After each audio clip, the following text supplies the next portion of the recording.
শত চেষ্টা করেও যারা ফ্রাইড চিকেন ক্রিস্পি করে তৈরি করতে পারেন না বা কোটিংটা খুলে আসে নানান ধরনের অসুবিধার সম্মুখীন হন, আজকের রেসিপিটা তাদের জন্য। একদমই ভিন্ন একটা পদ্ধতিতে আজকের এই ফ্রাইড চিকেনটা তৈরি করেছি। সাথে ব্যবহার করেছি একেবারেই ঘরোয়া উপকরণ। এই ফ্রাইড চিকেনটা তৈরি করার পরে কয়েক ঘন্টা পর্যন্ত ক্রিস্পি থাকে। তো রেসিপিটা দেখলেই আপনারা বুঝতে পারবেন যে কেন এতটা সময় ক্রিস্পি থাকে। তো চলুন দেখে নেওয়া যাক কিভাবে তৈরি করতে হয়। আজকের রেসিপির জন্য এখানে আমি নিয়ে নিয়েছি আধা কেজি থেকে সামান্য একটু বেশি চিকেন। আর চিকেনগুলোকে আমি রেগুলার কাট করে কেটে নিয়েছি। এখানে আমি বেবি চিকেনটা ব্যবহার করেছি, তবে আপনারা চাইলে রেগুলার চিকেন আরও ছোট টুকরো করে ব্যবহার করতে পারবেন। এবার এর মধ্যে দিয়ে দিচ্ছি আমি 2 টেবিল চামচ পরিমাণ আদা রসুন বাটা। এখানে আদা রসুন একসঙ্গে আছে। দিয়ে দিচ্ছি 2 চা চামচ পরিমাণ লাল মরিচের গুঁড়া। দিচ্ছি 1 চা চামচ পরিমাণ জিরার গুঁড়া। দিয়ে দিচ্ছি 1 চা চামচ পরিমাণ গরম মশলার গুঁড়া। এবার দিয়ে দিচ্ছি 1 টেবিল চামচ পরিমাণ সয়া সস। আরও দিয়ে দিচ্ছি স্বাদমতো কিছুটা লবণ। এখন এই সব কিছু একত্রে হাত দিয়ে খুব ভালোভাবে মেখে নিতে হবে।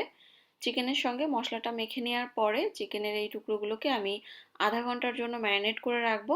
আপনাদের হাতে সময় থাকলে আপনারা আরও লম্বা সময় ধরেও চিকেনগুলোকে ম্যারিনেট করে রাখতে পারবেন। তো এটা ম্যারিনেট হতে থাক। এখানে আমি আরও একটা মিক্সিং বোল নিয়ে নিয়েছি। এখন এর মধ্যে দিয়ে দিচ্ছি মেজারমেন্ট কাপের 2 কাপ পরিমাণ ময়দা। এবার দিয়ে দিচ্ছি 4 টেবিল চামচ পরিমাণ কর্নফ্লাওয়ার। কর্নফ্লাওয়ারটা হাতের কাছে না থাকলে না দিলেও হবে, তবে দিলে অনেক বেশি ভালো হয়, বেশি সময় ধরে ক্রিস্পি থাকে। তো চেষ্টা করবেন দেওয়ার জন্য। এর মধ্যে 1/4 চা চামচ লবণ আর 1/4 চা চামচ পরিমাণ লাল মরিচের গুঁড়া আমি দিয়ে দিয়েছি। এবার শুকনো উপকরণগুলো একসঙ্গে ভালোভাবে একটু মিশিয়ে নিচ্ছি। সব কিছু ভালোভাবে শুকনো উপকরণ মিশিয়ে নেওয়ার পরে এবার এর মধ্যে আমি 4 টেবিল চামচ পরিমাণ পানি ব্যবহার করব। তবে পানিটা একবারে দিচ্ছি না, এভাবে একটু ছড়িয়ে দিচ্ছি। আর এটা নর্মাল তাপমাত্রার পানি। ছড়িয়ে দেওয়ার পরে ওই পানিটুকুর সাথে ময়দা এভাবে হাতের সাহায্যে ঘষে ঘষে মিশিয়ে নিতে হবে। এবার বাকি পানিটুকু দিয়ে দিচ্ছি। আপনাদের এখানে পানির পরিমাণ সামান্য একটু কম বা বেশি লাগতে পারে, 1-2 টেবিল চামচ এদিক সেদিক হতে পারে। তো পানিটা দিয়ে খুব ভালোভাবে হাত দিয়ে কচলে কচলে ময়েশ্চারটা যতক্ষণ টেনে পুরো ময়দাটার গায়ে মিশে না যায় ততক্ষণ পর্যন্ত এটাকে মিশিয়ে নিতে হবে।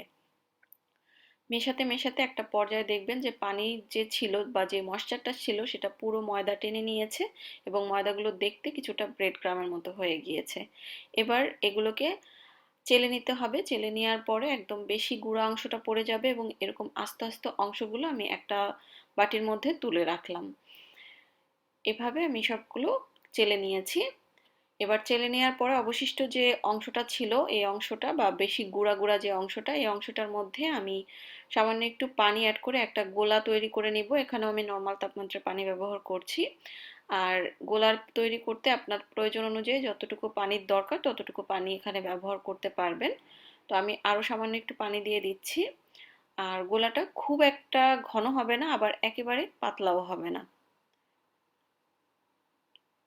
তো এই তো ব্যাটারটা রেডি হয়ে গিয়েছে। এভাবে মিডিয়াম কনসিস্টেন্সির একটা ব্যাটার বা গোলা তৈরি করে নিতে হবে। এবার এর মধ্যে আমি যে প্রথমে আধা ঘন্টা আগে চিকেন ম্যারিনেট করে রেখেছিলাম সেই চিকেনটাকে একটু ডুবিয়ে নিচ্ছি। চিকেনটাকে একটু ডুবিয়ে নেওয়ার পরে আমরা যে ময়দাটাকে কচলে ব্রেড ক্রামের মতো একটা জিনিস তৈরি করে নিয়েছি সেই জিনিসটার মধ্যে চিকেনটাকে গড়িয়ে নিতে হবে এবং এটা খুব সহজেই সুন্দর আটকে যাবে। তো এভাবে প্রত্যেকটা পিস কোট করে নিতে হবে। চুলায় একটা হাঁড়িতে বেশ কিছুটা তেল গরম করতে দিয়েছি। তেলটাকে খুব ভালোভাবে গরম করে এবার এক এক করে চিকেনের টুকরোগুলো দিয়ে দিতে হবে। তেলটা হালকা গরম থাকলে কিন্তু চিকেনের টুকরোগুলো দেওয়া যাবে না, তাহলে কোটিংগুলো খুলে আসতে পারে। আর একসঙ্গে অনেক বেশি গাদাগাদি করে চিকেন দিবেন না, তাহলেও কোটিংটা খুলে আসতে পারে। এবার হাই হিটে চিকেনের টুকরোগুলো আমি ভেজে নিব।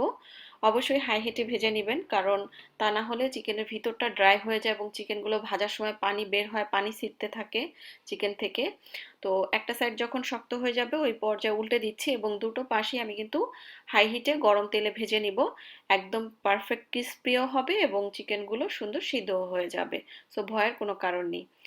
যখন এরকম দুটো সাইডই গোল্ডেন ব্রাউন কালার হয়ে আসবে ওই পর্যায়ে এগুলো আমি তেল থেকে তুলে নিচ্ছি এবং বাকি চিকেনের টুকরোগুলো আমি একইভাবে গরম তেলের মধ্যে হাই হিটে ভেজে নিব।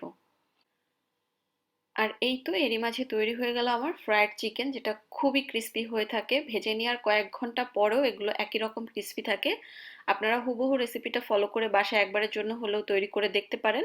ইনশাআল্লাহ কেউ নিরাশ হবেন না, এটুকু বলতে পারি। আজকের মতো তাহলে এখানেই বিদায় নিচ্ছি। আল্লাহ হাফেজ।